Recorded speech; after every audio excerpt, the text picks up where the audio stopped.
Tendo Jesus se assentado no Monte das Oliveiras, os discípulos chegaram até ele em particular e lhe pediram: Dize-nos quando ocorrerão estas coisas, e qual será o sinal da tua vinda e do final dos tempos.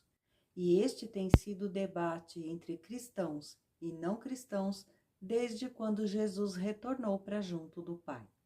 Jesus responde sobre sua volta, primeiro exortando que ninguém se deixe iludir por falsos líderes religiosos.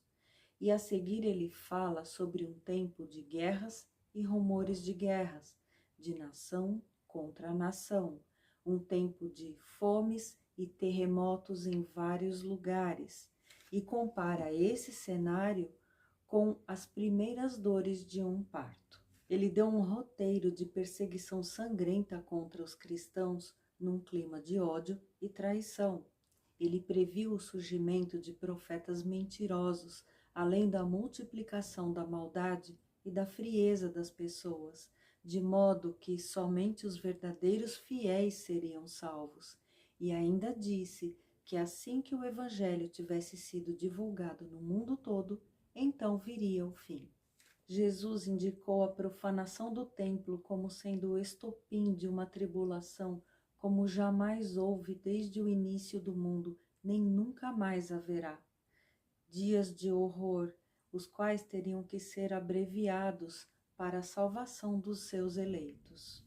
E ele reafirmou que o povo não acredite em ninguém que se apresente na terra como sendo Cristo, por mais que essa pessoa realize milagres e prodígios. Pois da mesma maneira como o relâmpago parte do Oriente e brilha até no Ocidente, assim também se dará a vinda do Filho do Homem. O retorno de Cristo se dará em meio ao caos no mundo todo, de uma forma impossível de ser produzida artificialmente, conforme está escrito. Imediatamente após o tormento daqueles dias, o sol escurecerá e a lua não dará sua luz, e as estrelas cairão do céu, e os poderes celestes serão estremecidos. Então surgirá no céu o sinal do Filho do Homem, e todos os povos da terra prantearão e verão o Filho do Homem chegando nas nuvens do céu com poder e majestosa glória. Ele enviará seus anjos com poderoso som de trombeta, e estes reunirão os seus eleitos dos quatro ventos, de uma a outra extremidade dos céus. Então talvez você argumente que tudo isso é muito vago e que a humanidade vem convivendo há séculos com alguns desses indicativos, como guerras, fomes e terremotos. E até então Jesus ainda não voltou. E esse raciocínio faria sentido, não fosse um pequeno detalhe na continuação do texto que diz: Portanto, aprendei com a parábola da figueira. Quando, pois, seus ramos se renovam e suas folhas começam a brotar, sabeis que está próximo o verão. Da mesma forma, vós, quando virdes todos esses acontecimentos, sabei que ele está muito próximo, às portas. Com toda certeza eu vos afirmo que não passará esta geração até que todos esses eventos se realizem. O céu e a terra passarão, mas minhas palavras jamais passarão.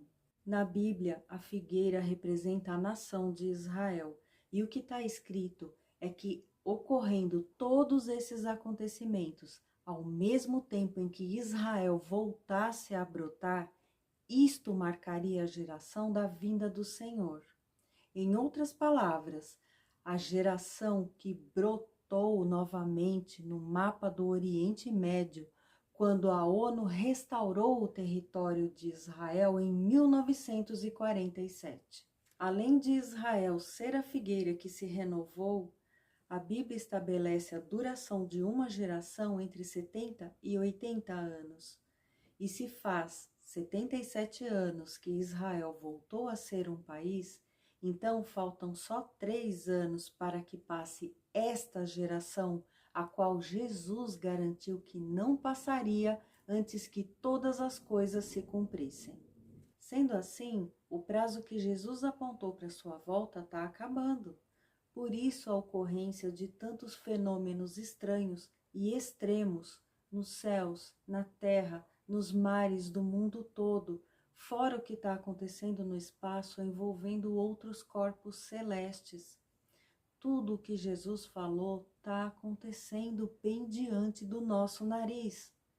Mas as pessoas não estão querendo enxergar, nem a própria igreja está querendo admitir o cumprimento das profecias. Creia você ou não, Jesus está voltando e o tempo está no fim. Leia o Evangelho e tente se relacionar com o verdadeiro Cristo enquanto isso ainda é possível, porque não existe outro além daquele que é o caminho, a verdade e a vida, e ninguém vai ao Pai por outro meio que não seja pela graça do nosso Senhor Jesus.